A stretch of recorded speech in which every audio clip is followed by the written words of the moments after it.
Well, I've just finished recording a Learn to Play Whitesnake DVD featuring 5 great Whitesnake tracks.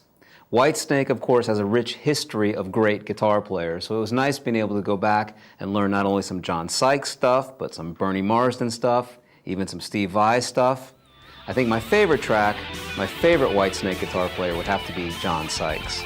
So for me, the most rewarding, the most challenging track was to go back and learn Still of the Night. Because when that album came out in 1987, I guess my chops were not developed enough to be able to execute all those lines, but 20 years later, I guess I put in a few more hours and was able to pull that off. So I really enjoyed learning that, and it's a good one to teach as well. So I think people can get a lot out of that song. Whether you're a beginner, intermediate, advanced player, there's a lot to learn, not only Still of the Night, but all of these tracks. Well, because this DVD features the styles of 3 different guitar players, there's a lot of different techniques on the DVD.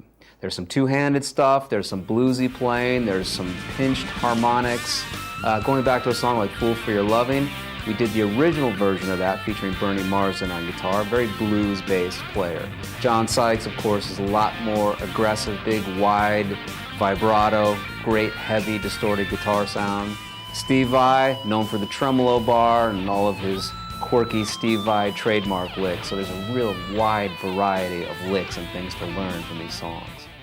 Some of the Steve Vai stuff is very hard. I thought his timing is very quirky, especially with the tremolo bar work. So in a song like Judgment Day, although it sounds like it shouldn't be too difficult to pull off, I had a hard time with the timing of that. So I get into some of that when I'm teaching the song.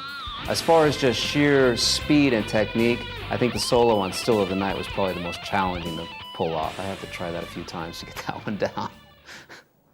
I grew up listening to Whitesnake, huge fan, you know, definitely. Even going back to Coverdale's Deep Purple stuff, always been a huge fan of that heavy blues-influenced hard rock. Well, some of the songs took a little longer than others to learn. With any new song, what I like to do is I kind of scan through it, see where the difficult parts are, and try and lock into those difficult parts so I save the most hours for those parts that are going to give me the most trouble.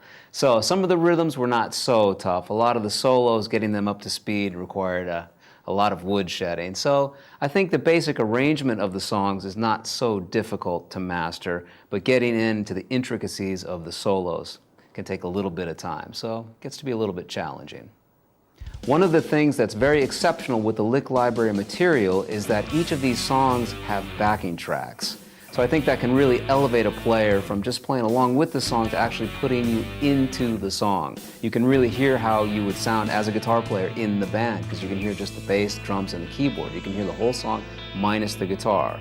So I think that's a very great and helpful developmental tool. So I highly recommend getting the backing tracks for these songs as well. You can really get a lot out of learning these songs.